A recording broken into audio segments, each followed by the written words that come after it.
کیا آپ جانتے ہیں کہ ڈیو گنسٹ وہ پہلا شخص تھا جس نے پوری دنیا کو پیدل چل کر کراس کیا، لیکن اس دوران ڈیو نے سمندروں کو کراس کرنے کے لیے ہوائی جہاز کا استعمال کیا۔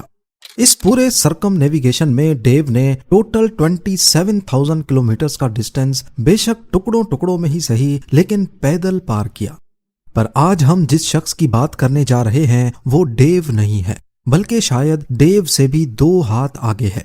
یہ شخص دنیا کے سب سے لمبے کنٹینیوس راستے کو کراس کرنے پر تلا ہے، وہ بھی صرف پیدل۔ جی ہاں، جہاں ہماری سوچ ختم ہوتی ہے وہیں کارل بشبی کی سوچ کا آغاز ہوتا ہے۔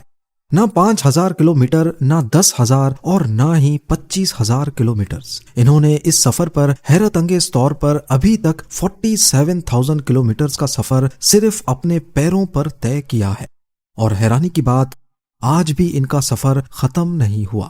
25 کنٹریز، 6 ڈیزرٹس، 7 ماؤنٹین رینجز اور 27 ایئرز کا وقت، پر مقصد صرف ایک، پوری دنیا کا پیدل چکر لگانا، اور وہ بھی بنا کسی سپورٹ کے۔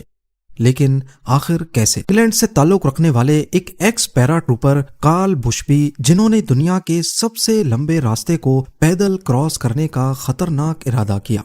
1 نومبر 1998 کو انہوں نے صرف $500 جیب میں رکھے اور چلی کی سدرن ٹپ پر واقع پونٹا اریناز شہر سے اپنا سفر شروع کیا۔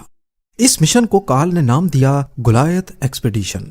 یہ ایک ایسے مشن کا آغاز کر چکے تھے جس میں ان کو پورے امریکن کانٹیننٹ کو کراس کر کے رشیا جانا تھا، پھر وہاں سے ایشیا، اور پھر انگلینڈ میں اپنے ہوم ٹاؤن میں آ کر اپنا سفر ختم کرنا تھا۔ یہ ٹوٹل ڈسٹینس 58,000 کلومیٹرز بنتا ہے۔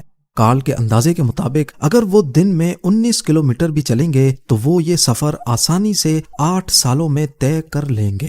پر اس سفر میں جن مشکلات کا وہ سامنا کرنے والے تھے انہیں معلوم بھی نہیں تھا کہ 8 سالوں کا یہ سفر 27 سالوں کے بعد بھی ختم نہیں ہو پائے گا۔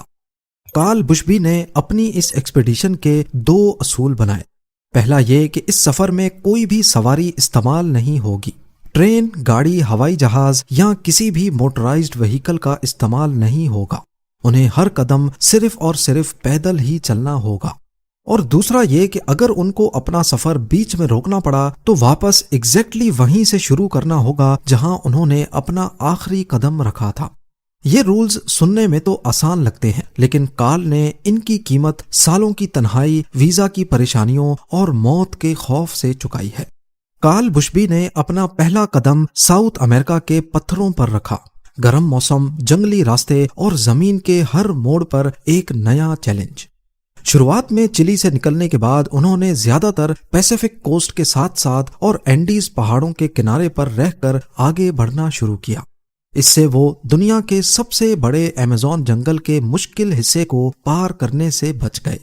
پر سینٹرل امریکہ کا رخ کرنے سے پہلے انہیں جس چیز نے سب سے زیادہ پریشان کیا وہ تھا موسم اور ٹیرین۔ سفر کی شروعات میں پیٹاگونیا میں انہیں بہت ہی تیز اور ٹھنڈی ہواؤں کا سامنا کرنا پڑا۔ پھر دنیا کی سب سے لمبی اینڈیز ماؤنٹین رینج میں اوپر نیچے چلنا ہی اپنے آپ میں ایک امپاسبل ٹاسک ہے۔ چلی کے نارتھ میں انہیں ایٹاکاما ڈیزرٹ جیسے دنیا کے سب سے خشک اور ویران علاقوں سے گزرنا پڑا۔ یہاں سب سے بڑی مشکل پانی کی کمی اور دن کے وقت تیز گرمی تھی۔ انہیں ضروری سامان کے ساتھ ساتھ پہلی بار ضرورت سے زیادہ پانی کھینچ کر لے جانا پڑا تھا۔ کارل بشبی نے اپنے پاس ایک پش کارٹ رکھی تھی، 2 پہیوں پر مشتمل ایک چھوٹی سی کارٹ جس میں وہ کھانا، کپڑے اور ضرورت کے کچھ سامان رکھ کر آسانی سے کھینچ سکتے تھے۔ کارل کا کہنا ہے کہ اٹاکاما ڈیزرٹ سے گزرتے وقت میں صرف تب رکتا تھا جب مجھے پانی ملتا تھا۔ ساؤتھ امریکہ کو کراس کرنا بے شک ایک بڑا مائل اسٹون تھا، لیکن اصلی چیلنج تھا ڈیرین گیپ۔ کولمبیا اور پیناما کے بیچ ایک 320 کلومیٹر کا راستہ جسے ڈیرین گیپ کہا جاتا ہے۔ یہاں گھنا جنگل، اس میں موجود عجیب و غریب کیڑے اور زہریلے سانپوں کے ساتھ ساتھ گوریلا گینگز پائے جاتے ہیں۔ کارل کو ان سب سے بچ کر یہاں سے نکلنا تھا۔ پیناما کا بارڈر کراس کرتے وقت وہ پیناما پولیس کے ہاتھوں اریسٹ بھی ہوئے اور 18 دنوں تک انہیں جیل میں رکھا گیا۔ لیکن وضاحت کے بعد جب وہ رہا ہوئے تو رول کے مطابق انہوں نے واپس اپنا سفر وہیں سے شروع کیا جہاں سے چھوڑا تھا۔ سینٹرل امریکہ کو کراس کرنا بھی اپنے آپ میں ایک بڑا چیلنج تھا۔ یہاں چھوٹے چھوٹے ملکوں کا ایک بڑا سلسلہ ہے۔ ہر ملک میں انٹری اور ایگزٹ میں ویزا کے مسئلوں کی وجہ سے انہیں بارڈر پر کافی وقت لگ جاتا۔ 2002 تک کارل سینٹرل امریکہ کراس کر چکے تھے۔ پھر وہ یو ایس میں انٹر ہوئے، جہاں کبھی لمبے ہائی ویز پر ٹریفک سے بچ کر پیدل چلنا پڑتا تو کبھی سونورن ڈیزرٹ کی تیز گرمی کا مقابلہ کرنا پڑتا۔ یہاں کا موسم چلی کے ایٹاکاما ڈیزرٹ سے بھی زیادہ گرم تھا۔ 2005 تک جب وہ کینیڈا اور الاسکا پہنچے تو موسم پورا بدل چکا تھا۔ یہاں انہیں شدت کی ٹھنڈ، برف باری اور مشکل ترین ٹیرین پر چلنا پڑا۔ الاسکا کے ویران علاقوں میں جہاں سڑکیں بھی نہیں تھیں، انہوں نے اکثر سپلائیز لے جانے اور راستہ ڈھونڈنے کے لیے ڈاگ سلیجنگ ٹریلز کا استعمال کیا۔ سلیڈز کی وجہ سے برف تھوڑی کمپریس ہو جاتی ہے جس پر چلا جا سکتا ہے، پر اس پوائنٹ پر بھی کارل نے کتوں کی مدد نہیں لی، کیونکہ اس سے ان کا سب سے امپورٹنٹ رول ٹوٹ جاتا، یعنی مدد کسی کی بھی نہیں لینی۔ الاسکا کے بعد کارل بشبی کو جو مشکلات پیش آئیں وہ گولایت ایکسپیڈیشن کی سب سے بڑی اور سب سے خطرناک ثابت ہوئیں۔ نارتھ امریکہ میں الاسکا سے سائبیریا یعنی رشیا میں داخل ہونے کے لیے انہیں بیرنگ اسٹریٹ کو پار کرنا تھا، ایک برف سے جمع ہوا سمندر جو امریکہ اور رشیا کو جوڑتا ہے۔ یہاں کا سب سے بڑا چیلنج یہ ہے کہ بیرنگ اسٹریٹ کی برف ایک جگہ ٹھہرتی نہیں ہے۔ سمندری لہروں کی وجہ سے برف کے بڑے بڑے ٹکڑے مسلسل ہلتے رہتے ہیں۔ ان برف کے ٹکڑوں کے بیچ میں کھلا سمندر ہے۔ کارل نے کئی مرتبہ ایک ٹکڑے سے دوسرے پر جانے کے لیے ٹھنڈے پانی میں سوئمنگ بھی کی، جہاں آرکٹک کی شدید ٹھنڈ اور ہائپوتھرمیا کا خطرہ ان کے سر پر منڈلاتا رہا۔ کارل نے بیرنگ اسٹریٹ کا یہ حصہ ایک فرینچ ایڈونچرر ڈیمیٹری کیفر کے ساتھ پیدل کراس کیا۔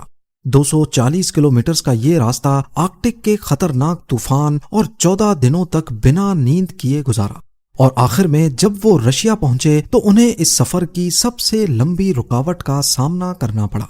رشین اتھارٹیز نے انہیں اریسٹ کر لیا۔ بے شک کارل کے پاس رشیا میں انٹر ہونے کا ویلڈ ویزا موجود تھا، لیکن رشین اتھارٹیز کا کہنا تھا کہ بیرنگ اسٹریٹ کوئی آفیشل پورٹ آف انٹری نہیں ہے۔ اس مسئلے کو لے کر کارل کو ڈیپورٹ کر کے واپس یو کے بھیج دیا گیا۔ یہاں ان کا سفر ختم ہو سکتا تھا، لیکن کیونکہ کارل اب ایک فیمس فگر بن چکے تھے، اسی لیے برٹن کے ڈپٹی پرائم منسٹر جان پریسکاٹ اور رشین بلینئر رومن ابرامووچ نے انٹروین کیا اور کارل کو رشیا میں چلنے کی پرمیشن مل گئی۔ لیکن یہ سفر آسان نہیں تھا۔ ان کے ویزا صرف 90 دن کے لیے لگتے تھے، یعنی ہر 90 دنوں کے بعد انہیں رشیا چھوڑ کر واپس کسی ملک جانا پڑتا۔ کئی بار یہ ڈیلے مہینوں تک چلا۔ 2008 میں تو ان کی فنڈنگ بھی ختم ہو گئی۔ اس وقت وہ میکسیکو میں رک گئے اور 2 سالوں تک صرف انتظار کرتے رہے۔ پھر 2011 میں فنڈنگ ملنے کے بعد کارل نے پھر سے رشیا میں انٹری کی۔ ٹنڈرا ریجنز کی برفیلی ریورز پر چلتے ہوئے وہ سائبیریا کے بیچ تک پہنچ چکے تھے۔ یہاں ایک چھوٹی سی بھی غلطی کارل کی جان لے سکتی تھی، لیکن وہ چلتے رہے۔ ہر سال 3 مہینے واک، باقی 9 مہینے ویزا کا انتظار۔ 2013 میں کارل کو تب ایک بہت بڑا شوق لگا جب انہیں معلوم پڑا کہ رشیا نے ان پر 5 سال کے لیے بین لگا دیا ہے، لیکن وہ آدمی رکنے والا نہیں تھا۔ کارل نے پروٹیسٹ ریکارڈ کروانے کے لیے کہیں پر دھرنا دینے کے بجائے ایک انوکھا طریقہ اپنایا۔ انہوں نے لاس اینجلس سے واشنگٹن ڈی سی تک 4800 کلومیٹرز پیدل چل کر رشین ایمبیسی کے باہر پروٹیسٹ کیا۔ ان کا صرف یہی سفر اپنے آپ میں ایک بہت بڑا ریکارڈ تھا۔ جب میڈیا نے اس انوکھے پروٹیسٹ کو رپورٹ کیا تو رشین اتھارٹیز نے 2014 میں ان پر لگایا ہوا 5 سالہ بین واپس لے لیا۔ اب ایک بار پھر ان کو رشین ویزا ملا اور وہ سائبیریا میں اپنے اسی جی پی ایس پوائنٹ پر پہنچے جہاں انہوں نے سفر چھوڑا تھا۔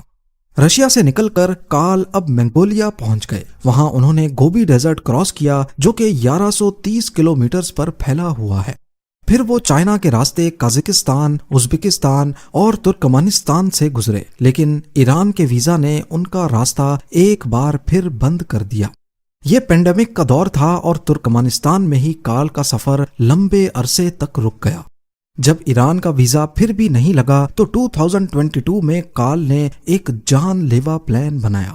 انہوں نے سوچا کہ اگر میں ایران نہیں جا سکتا تو کیسپین سی سے سوئم کر کے آذربائیجان ضرور پہنچ سکتا ہوں۔